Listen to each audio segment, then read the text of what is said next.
Salah satu desa yang ada di Kabupaten Pekalongan adalah Desa Pakumbulan.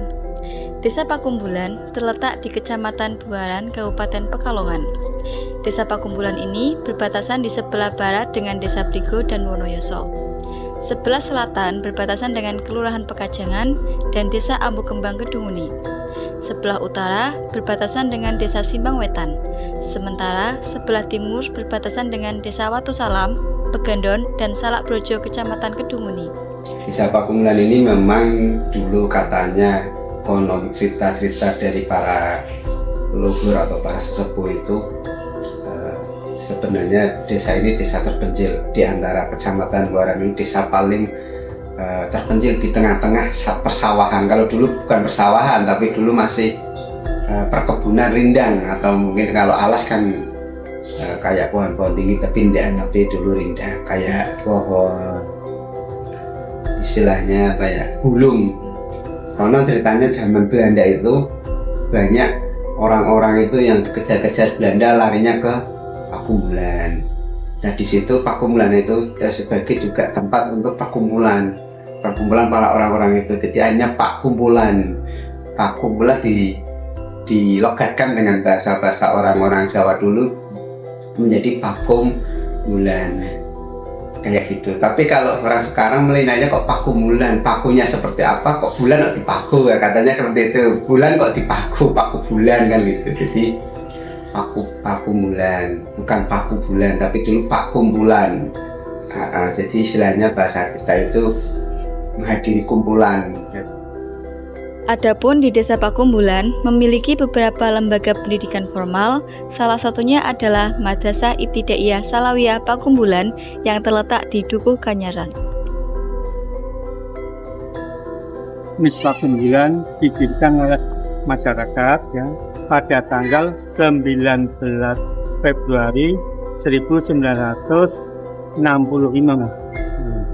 Kemudian saat ini jumlah murid ada 273, dibagi 9 rombel pemberian belajar.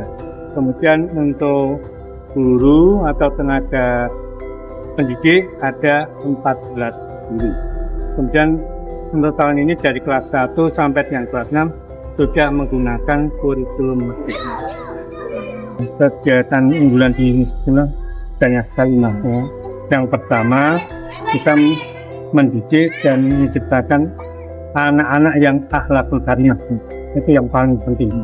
Kemudian yang kedua drum band, ini juga ada drum band, biasanya kelas 5 dan kelas 6. Kemudian yang ketiga kepramukaan seni suara ya, terutama pesta jagat, sering juara 1, juara 2, dan juara 3. Tiap ada kegiatan pesta jagat, insya Allah selalu juara, nah, dari 1 sampai dengan juara 3. Selanjutnya, pendidikan formal yang ada di Desa Pakumbulan meliputi pendidikan anak usia dini tunas mandiri, Taman Kanak-kanak Aisyah Kaligawe, dan SD Negeri Pakumbulan.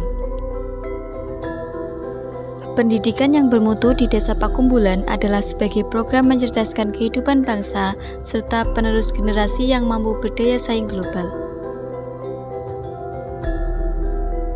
Setelah mengenal pendidikan, kali ini kita akan melihat keunggulan dan potensi desa serta profesi dari setiap warga Desa Pakumbulan. Kalau keunggulan dari Desa Pakumbulan atau mata pencarian pokok Desa Pakumbulan itu, kalau dulu ya sampai sekarang itu petani.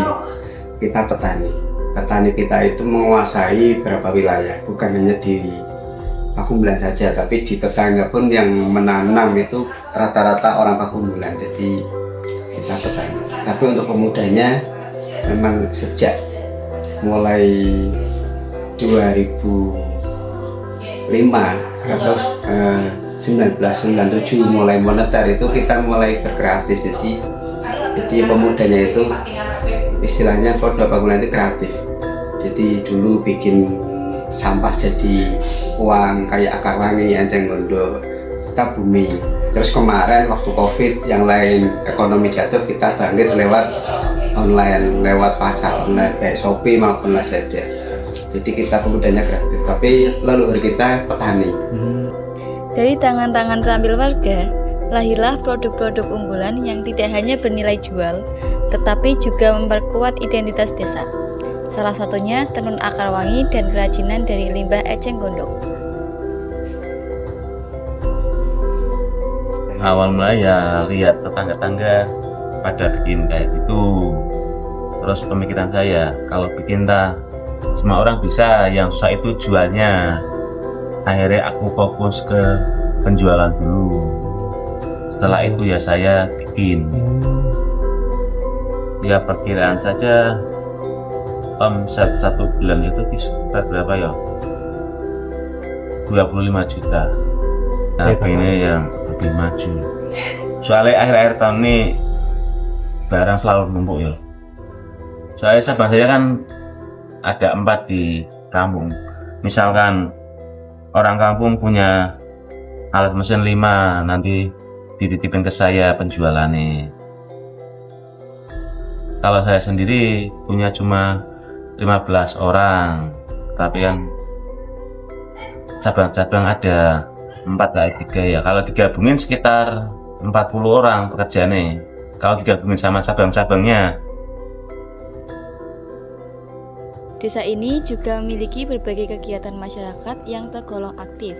Contohnya kegiatan posyandu untuk menunjang kesehatan ibu dan balita serta lansia. Program posyandu yang ditawarkan tadi setiap anak baru mendapatkan penimbangan, yaitu penimbangan berat badan, pengukuran tinggi badan, terus pengukuran lila, pengukuran lingkar kepala, terus ada pemberian vitamin A setiap 3 bulan sekali, terus ada imunisasi gratis. Semoga masyarakat Desa Pakumbulan tambah sehat, tambah peduli dengan kesehatan ini. Melihat dari potensi yang ada, Desa Pakumbulan memiliki keunggulan yang cukup signifikan dan berkelanjutan. Letaknya yang strategis, dikelilingi oleh desa-desa lain, menjadikannya pusat interaksi dan perdagangan lokal yang potensial. Kalau harapan kami sebagai kepala desa juga sebagai warga Pakumbulan, tapi harapannya masyarakat Pakumbulan ini makin giat lagi dalam berkreatif atau dalam berinovasi, baik ekonomi maupun pendidikan atau yang lainnya. Malah ke depan itu kita menghadapi eranya era global, jadi kita harus mempersiapkan diri segala sesuatunya. Jangan ketergantungan dengan istilahnya jabatan pokok baik pabrik, PT ataupun pemerintahan. Kita harus bisa menggali potensi yang ada, baik sumber daya alam maupun sumber daya manusianya harus kita bareng-bareng tingkatkan. Harapan kami seperti itu. Sebagai bagian dari program KKN kolaborasi, kami dari UIN Saizu Purwokerto dan UIN Gusdur Pekalongan melihat potensi besar di Desa Pakumbulan. Desa ini tidak hanya memiliki letak geografis yang strategis, tetapi juga keunggulan yang dapat dikembangkan secara berkelanjutan. Kami percaya dengan sinergi antara potensi alam, sumber daya manusia, dan teknologi, Desa Pakumbulan dapat menjadi desa percontohan yang mandiri dan berdaya. Melalui program-program yang kami jalankan, kami berharap dapat berkontribusi dalam meningkatkan kesejahteraan masyarakat dan mengoptimalkan potensi desa demi masa depan yang lebih baik.